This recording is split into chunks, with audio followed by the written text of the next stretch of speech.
दोस्तों नमस्कार, मैं राम सूरत यादव। अरविंद केजरीवाल को जेल से बाहर न आने के लिए इस समय ईडी अपनी पूरी तरीके से रणनीति के तहत अपनी पूरी ताकत झोंक दिया है कि किसी भी तरीके से अरविंद केजरीवाल को सुप्रीम कोर्ट से जमानत न मिलने पाए। और आपने को यह भी बताना बहुत जरूरी है कि इससे पहले आपने देखा है कि अरविंद केजरीवाल की जमानत को लेकर के सुप्रीम कोर्ट ने स्पष्ट एक तरीके से संकेत ईडी को दे दिया है कि हम अरविंद केजरीवाल की जमानत पर विचार करेंगे और उनको जमानत दे भी सकते हैं, क्योंकि इस समय चुनाव चल रहा है और उनको भी अपने पार्टी के लिए चुनाव प्रचार प्रसार करने का अधिकार है। और इसी बात को लेकर के अब ईडी पूरी तरीके से रणनीति के तहत अपनी ऐसी ताकत को झोंका है कि किसी भी तरीके से अरविंद केजरीवाल जो है जेल से बाहर न आ पाए। और आज हम इसी पर खुलासा करेंगे कि क्या अब अरविंद केजरीवाल को जेल से बाहर आ सकते हैं कि नहीं आ सकते हैं। लेकिन आप सभी लोगों से निवेदन है कि अगर हमारे चैनल पर पहली बार हैं तो चैनल को लाइक सब्सक्राइब करें,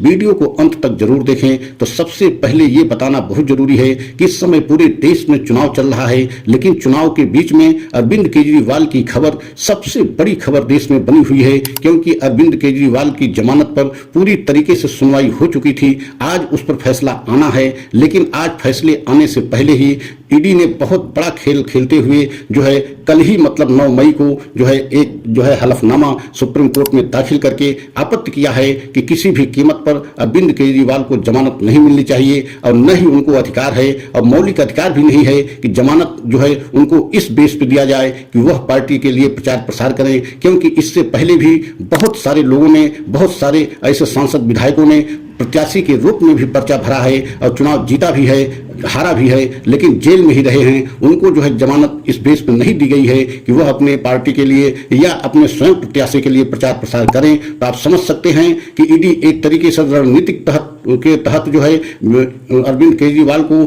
इस तरीके से घेराबंदी किया है कि किसी भी तरीके से उनको जो है जमानत न मिले। और आज जो है राउत कोर्ट में भी ईडी जो है सप्लीमेंट्री चार्जशीट भी दाखिल कर सकती है, जिसमें जो है मुख्यमंत्री अरविंद केजरीवाल को पूरी तरीके से मुख्य साजिशकर्ता जो है उसमें बताया गया है और आम आदमी पार्टी को भी आरोपी बनाया गया है। तो आप समझ सकते हैं कि अगर यह जो है सप्लीमेंट्री चार्जशीट जो है राउत कोर्ट में दाखिल की जाती है तो इससे भी अरविंद केजरीवाल की मुसीबत बढ़ सकती है। लेकिन जो है देखना यह है कि आज जो उनकी जमानत पर जो है फैसला सुप्रीम कोर्ट से आना है वह फैसला आएगा कि नहीं आएगा, क्योंकि उससे पहले जो हलफनामा दाखिल किया गया है ईडी के तरफ से, हो सकता है कि सुप्रीम कोर्ट में उस हलफनामे पर भी सुनवाई हो, क्योंकि हलफनामे में पूरी तरीके से जो है ईडी ने विरोध किया है कि किसी भी कीमत पर जो है अरविंद केजरीवाल को जमानत नहीं मिलनी चाहिए। अगर उनकी जमानत को दिया भी जाए तो पहले हमारी बात सुनी जाए। हम अभी बहुत बातें ऐसे नहीं बता पाए हैं कोर्ट को, जिससे कि कोर्ट को जानना बहुत जरूरी है, क्योंकि बहुत मैराथन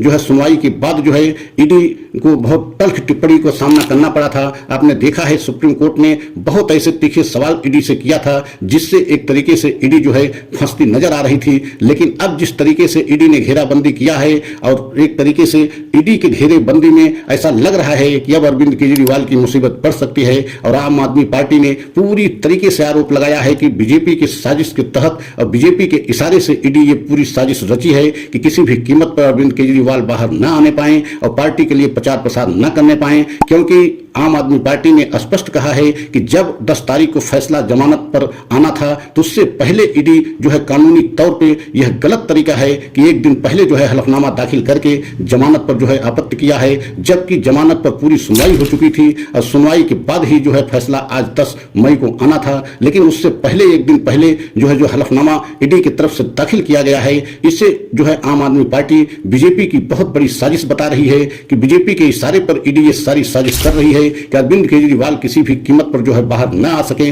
अब देखना यह है कि अरविंद केजरीवाल बाहर आते हैं कि नहीं आते हैं। लेकिन सवाल यह है कि आज पूरे देश की निगाह जो है सुप्रीम कोर्ट पर टिकी है कि जो आज फैसला आना है अरविंद केजरीवाल को लेकर के, उनको जमानत मिलती है कि नहीं मिलती है। अगर जमानत नहीं मिलती है तो एक बहुत बड़ा झटका जो है आम आदमी पार्टी को और केजरीवाल को लगेगा। अगर केजरीवाल को जमानत मिलती है तो ईडी को बहुत बड़ा झटका लगेगा और बीजेपी को बहुत बड़ा झटका लगेगा, क्योंकि ईडी और बीजेपी अब इस तरीके से घेराबंदी किया है कि किसी भी कीमत पर जो है अरविंद केजरीवाल की जमानत नहीं होनी चाहिए। लेकिन ऐसे में अगर अरविंद केजरीवाल की जमानत होती है तो आप समझ सकते हैं कि ईडी को और बीजेपी को बहुत बड़ा झटका लगेगा और इसका संदेश पूरे देश में भी जाएगा और ऐसे समय में जाएगा जब चुनाव चल रहा है। अभी 4 चरणों को चुनाव शेष बाकी है। तो अगर हमारा वीडियो आप सभी देशवासियों को अच्छा लगा हो तो लाइक सब्सक्राइब करें, कमेंट में अपनी राय अवश्य दें। अगला वीडियो पुनः लेकर के आएंगे। जय हिंद, जय भारत।